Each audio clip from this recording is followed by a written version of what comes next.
So how many of you are educators, past, present, or future? Raise your hands. Good grief. I'm in the right place. I'm a recovering high school English teacher. True story. How many of you mentor young kids? Raise your hands. I'm definitely in the right place. For 25 years, we've heard about failing schools and the need to reform our schools. Anybody want to go reform school? Raise your hands. Einstein once said, the formulation of the problem is often more important than the solution.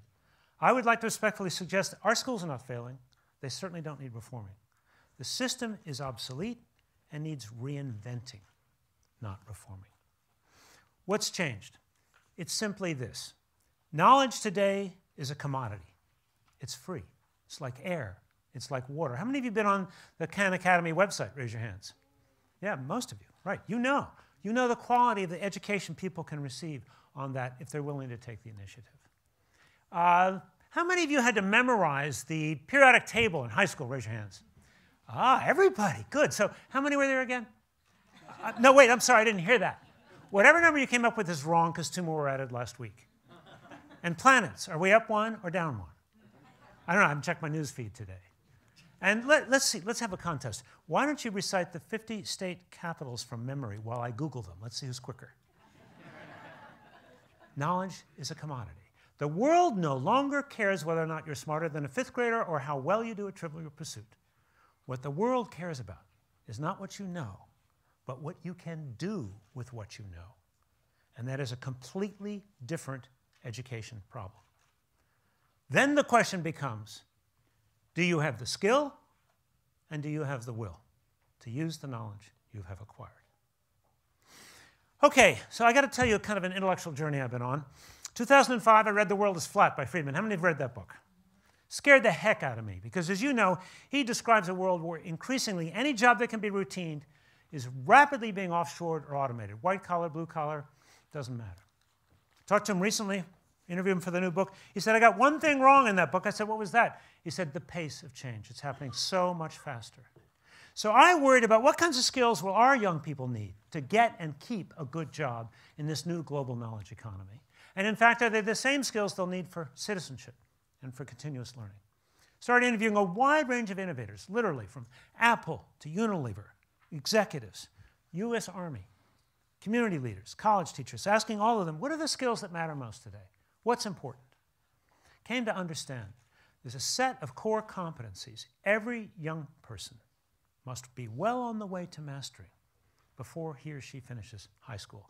Not just to get a good job, but to be a continuous learner and an active and informed citizen in the 21st century.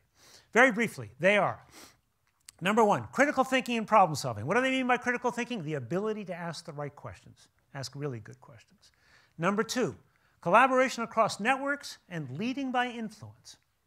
Number 3, agility and adaptability. Number 4, initiative and entrepreneurialism.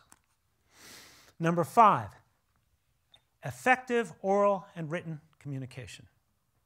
Number 6, accessing and analyzing information. And lastly, number 7, curiosity and imagination. So a couple things happened when that book came out 3.5 years ago. This is the global achievement gap that Homer just referred to. First of all, I got a kind of affirmation from literally around the world that simply stunned me. Taiwan to Singapore to Helsinki to Madrid and kind of all places in between. Thailand, Bahrain, Birmingham, England. From Wall Street to West Point, people said to me, yep, these are exactly the right skills. I felt pretty good, not bad. Then the other thing happened. The economy collapsed. And I saw kids coming home from college, seemingly having acquired some, maybe most of these skills, coming home from college to no job. They had the skills, but something was missing. Right now today, half of all recent college graduates are either unemployed or underemployed. A third are living at home. Maybe some of you in this audience. What did I miss? What was wrong? Well, as I try to understand the essence of this economic crash, I came to understand it's a lot more than the credit default swaps we read about, a lot more than just a hyperinflated real estate market and so on. Here's what I learned. Maybe you all know this. I didn't. More than 70% of our economy is based on consumer spending. What's everybody's biggest fear? That consumers will stop spending. That's why we lose jobs. Number two, that consumer spending has been increasingly fueled by people going into debt, pulling money out of their houses as fast as they could, putting money on credit cards as fast as they could. 2007, the savings rate was minus 2%, leading me to conclude that maybe what we have done is create an economy based on people spending money they do not have to buy things they may not need, threatening the planet in the process. I think it's increasingly clear that kind of economy is not sustainable. As Jamie Cloud said, it is not sustainable environmentally. It is not even sustainable economically. Right now, today, the savings rate's about 4%. Consumers are saving more than they are spending. I don't think it's sustainable spiritually either. We need something different. So as I began to try to understand what's the alternative, what's going to be our niche in the global economy, one word appeared over and over and over again: innovation. The idea of not just the major innovations in STEM, but becoming a country that produces more better ideas to solve more different kinds of problems, ideas that generate jobs, ideas that other people want and need as solutions to real problems, every kind of problem. So, America's always been known as a highly innovative country, but is that because of or in spite of our education system?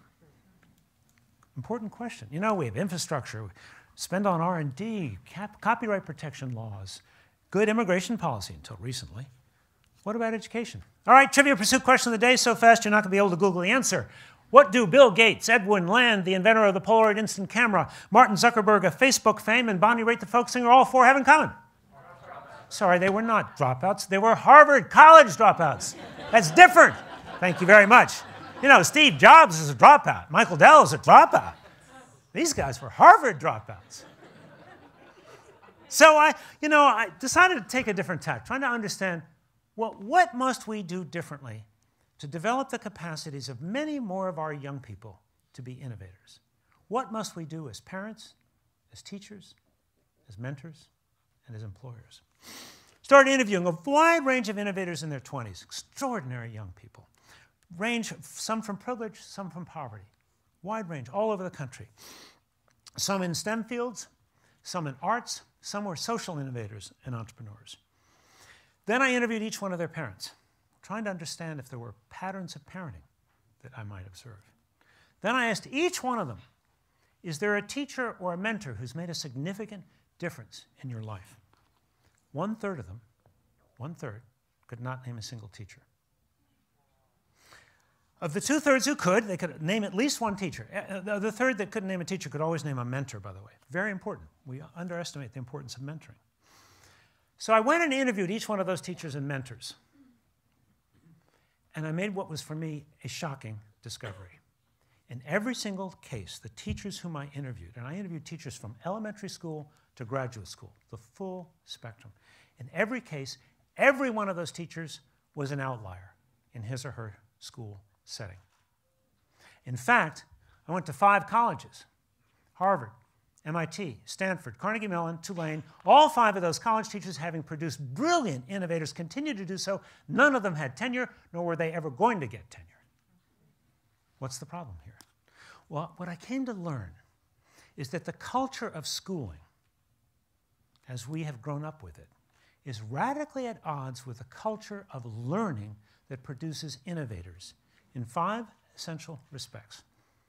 Number 1, we celebrate and reward individual achievement. And sure, there's an important place for that, but as you well know, innovation is a team sport. And all of these teachers built real, accountable teamwork and collaboration into all of their assignments. Number 2, we're all about specialization in American education. High school universe is divided and conquered by something we call Carnegie units, which are 115 years old. Chemistry this, biology that, and so on. The world of innovation is interdisciplinary and problem-based learning. I interviewed Judy Gilbert at Google. She said to me, if there's one thing educators must understand, is that problems can no longer be solved nor even understood within the bright lines of academic disciplines. Number 3, the culture of schooling is all about risk aversion and penalizing failure. Student's job is to figure out what the teacher needs. Give the teacher whatever the teacher wants.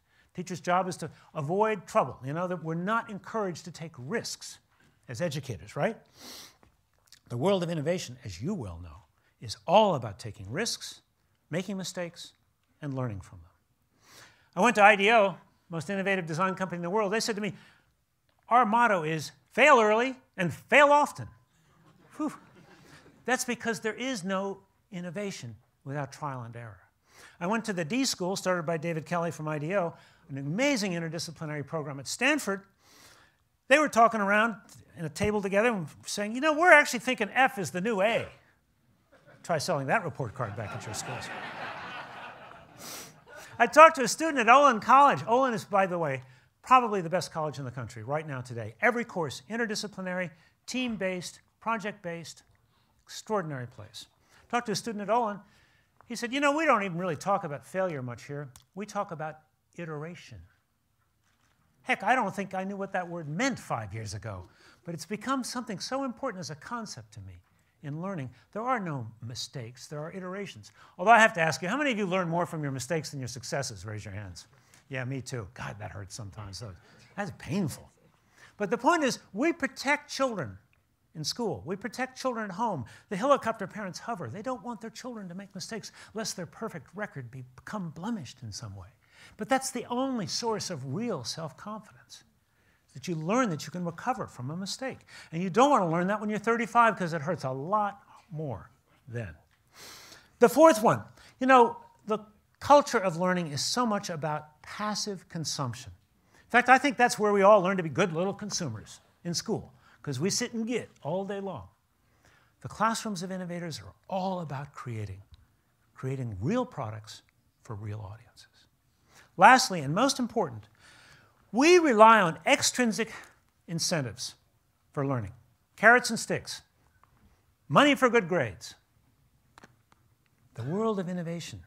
These young innovators, every one of them whom I interviewed, was far more intrinsically motivated. They wanted to make a difference in the world. And so then when I look back at what these parents had done and what these teachers had done to encourage this intrinsic motivation, I found another pattern.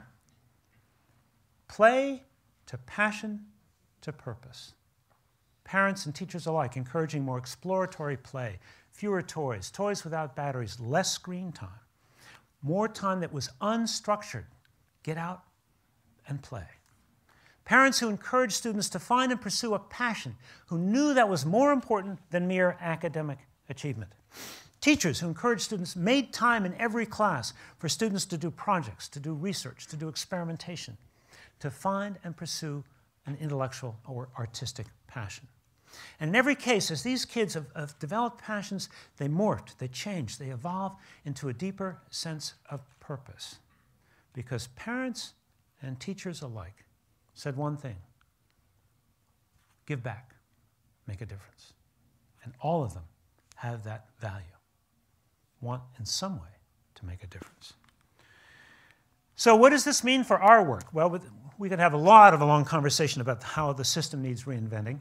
I've written some things about that. But you know, I come back to what each one of us can do. And I come back to the idea that, first of all, we have to be innovators in our teaching and in our mentoring. We have to model the values, the behaviors of innovation. We have to, in our teaching, be willing to take risks, be willing to learn from mistakes, work more collaboratively with our colleagues. But I think above all, maybe what's most important for me is that I, as a teacher and as a mentor, now think much more about where and how am I encouraging the play, the passion, and the purpose in everything that I do with young people. Thank you very much.